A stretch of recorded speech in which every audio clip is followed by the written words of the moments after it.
Hello friends, welcome to Sairaj education. आज हम देखने वाले हैं 11th का सेकंड चैप्टर। ठीक है, 11th का सेकंड चैप्टर। तो स्टार्ट करते हैं। फर्स्ट चैप्टर हमने कंप्लीट कर लिया है। ठीक है, नहीं देखा तो देख लेना, पूरा कंप्लीट है हमारा फर्स्ट चैप्टर। राइट है। आज हम देखने वाले हैं सेकंड चैप्टर। ठीक है, तो meaning and fundamentals of double entry book keeping. एकदम यानी कि क्या बोलते, ज़्यादा लॉन्ग ना करके एकदम शॉर्ट शॉर्ट में समझाऊंगी ताकि आप भी फटाफट कवर कर लो। ठीक है, और आपको अच्छे से समझ में आ जाए। और ऑफकोर्स प्रैक्टिकल के पहले थोड़ा सा, क्योंकि आपके लिए पूरा 11th कैसा है, बेस है, अभी स्टार्ट है। ठीक है, स्टार्टिंग है, तो आपको थियरी जानना ज़रूरी है, क्योंकि जब तक आप थियरी कंसेप्ट क्लियर नहीं करोगे आपको समझ में नहीं आएंगे। तो पहले कंसेप्ट क्लियर कर लो पूरा थियोरेटिकल, उसके बाद हम प्रैक्टिकल पे जाएंगे। ठीक है, तो पहले देख लेते हैं कि फर्स्ट चैप्टर होप से आपको समझ में आया हो। पूरा नहीं आया है तो आप मुझे कमेंट सेक्शन में लिख के सेंड करो कि मैम ये नहीं समझा, तो मैं वापस आपको एक्सप्लेन कर दूंगी। ठीक है, हाँ थोड़ा सा लेट हो गया मुझे फर्स्ट चैप्टर के बाद सेकंड चैप्टर में ये करने, क्योंकि थोड़ा सा फैमिली प्रॉब्लम था। ठीक है, ठीक है, ओके, चलो स्टार्ट करते हैं। Meaning and fundamentals of double entry book keeping. तो डबल एंट्री का मीनिंग क्या है, अभी इसके पहले हम समझ लेते हैं कि सिंगल एंट्री क्या है। सिंगल एंट्री, तूने मारी एंट्री, ठीक है, वो नहीं है यहाँ पे। ओके, तो double entry and single entry कितने के दिमाग में अभी चला गया रहेगा ना एंट्री सुन के। डबल एंट्री, सिंगल एंट्री, एक आई तो सिंगल और डबल आई, दो आई तो डबल।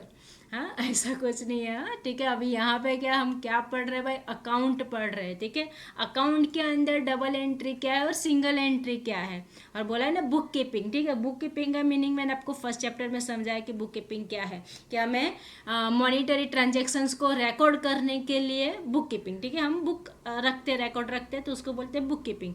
वैसे ही डबल एंट्री और सिंगल एंट्री। ठीक है, अब हम जो यहाँ पे आगे बढ़ेंगे वो किसके साथ बढ़ेंगे, डबल एंट्री के साथ। डबल एंट्री का मीनिंग क्या होता है, अभी आप नाम सुनोगे बोलोगे क्या है मैम ये एक डेबिट और एक क्रेडिट।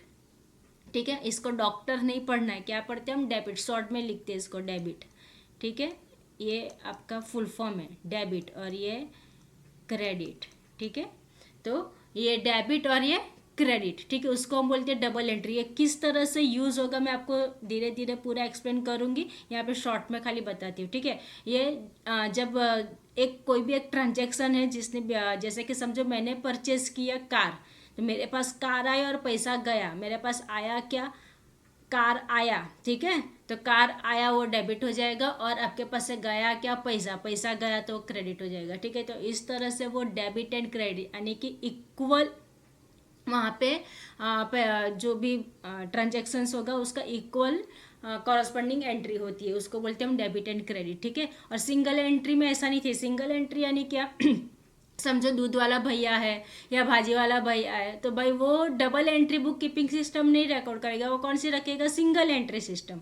ठीक है, सिंगल एंट्री में क्या, अभी जैसे कि उसका महीने का वो डायरी बनाएगा, अभी आपको पता है। ठीक है, वो तो नॉर्मल थिंग है।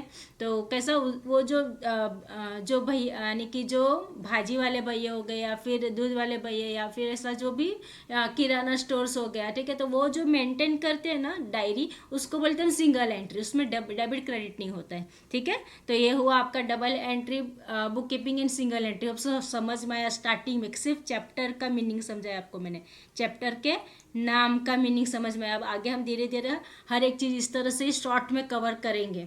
फाइन, तो देखते चलो आगे हम लोग अभी।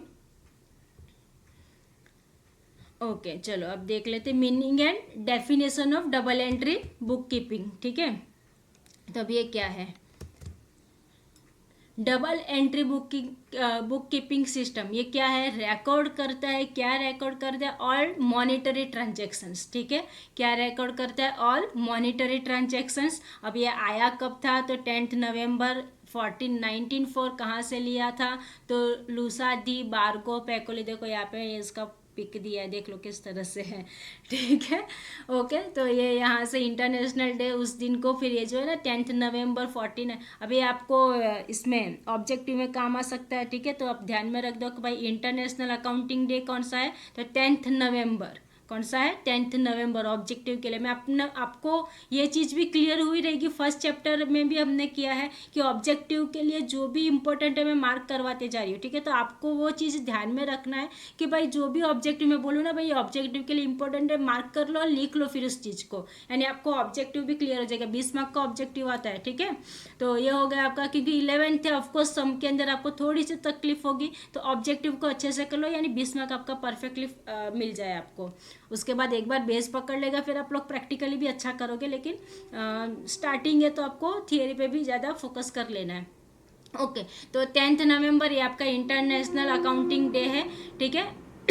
अब यहाँ पे जैसे कि नाम क्या था, डबल एंट्री ना, ठीक है। तो ये सिस्टम के अंदर क्या होता है, book keeping based on the fact that there are 2 aspects. कितने हैं, 2 एस्पेक्ट्स एवरी बिजनेस ट्रांजेक्शन्स को, ठीक है। मैंने आपको स्टार्टिंग में बता दिया वो चीज़ कि भाई 2 एस्पेक्ट्स है। अब वो 2 एस्पेक्ट्स कौन कौन से हैं, तो जैसे कि every business transaction involves 2 person और accounts or parties wherein one is receiver or of the benefit and the other is the giver of the benefit। समझ में आया ना। मैंने आपको जैसे बोला, मैंने कार खरीदी, आई परचेस्ड कार, तो मैंने वहाँ पे मुझे बेनिफिट क्या मिला कि मुझे कार मिला, ठीक है। और सामने वाले बेचने वाले को क्या बेनिफिट हुआ कि उसको पैसा मिला।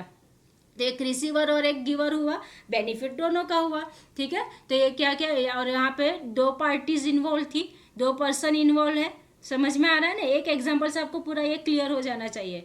Okay, if something comes into business, something goes out from the business, right है। कुछ आया बिजनेस के अंदर तो कुछ गया बिजनेस से। अभी वो सामने वाला कार बेच रहा हो यानी बिजनेस चला रहा है तो उसके पास से क्या गया, कार गया, लेकिन उसके पास आया क्या, पैसा आया, ठीक है। तो if something comes into business, something goes out from the business. According to aspects monetary transaction, ये ध्यान में रखना, monetary transaction in the books of account in terms of debit and credit is called as double entry system of book keeping. अब आपको जरा सा भी doubt है इसके अंदर तो मुझे बता देना आप, ठीक है, कमेंट सेक्शन के अंदर। एकदम इजीली आपको समझाया है मैंने डबल एंट्री क्या है सॉरी ठीक है। अब आगे देखेंगे हम लोग methods of recording accounting information, ठीक है। तो इसके अंदर अभी इंडियन सिस्टम, इंग्लिश सिस्टम, ये सब ठीक है, लेकिन सिंगल एंट्री सिस्टम का मैंने आपको समझाया, लेकिन फिर भी एक बार देख लो क्या है single entry system. This system of accounting records only cash book and personal account, ठीक है। ये ऑब्जेक्टिव के लिए काम आ सकता है कि सिंगल एंट्री सिस्टम क्या करती है, single entry system of accounting records only cash book and personal account, याद रहेगा, ठीक है, क्योंकि ऑब्जेक्टिव के लिए काम आ सकता है। अब डबल एंट्री के अंदर देख लो, तो डबल एंट्री कैसी है, रिकॉर्डिंग ऑल बिजनेस ट्रांजेक्शन्स, ठीक है। इसके अंदर recording all business transaction under this system double और 2 फोल्ड इफेक्ट्स, कैसा है, डबल और 2 fold effects of transaction is recorded, ठीक है। आगे एक लाइन जो है ना वो बहुत इंपॉर्टेंट है, ठीक है, इसको ध्यान में रखना है आपको। क्या है कि according to double entry book keeping system the one account is to be debited and another account is to be credited with equal amount ये ऑब्जेक्टिव में आता है, ध्यान में रखते जाओ, ठीक है। एक डेबिट होता है और एक क्रेडिट होता है, लेकिन इक्वल अमाउंट के साथ। और एक ये जो है उसको ध्यान में रखो, every debit has an equal and corresponding sorry credit of the same amount is the basic principle of double entry system. इसको ध्यान में रखना है आपको, ठीक है। अभी आज के लिए हम लोग इतना रखते हैं, मिलते हैं नेक्स्ट लेक्चर में। चैनल को सब्सक्राइब जरूर कर लेना। Thank you.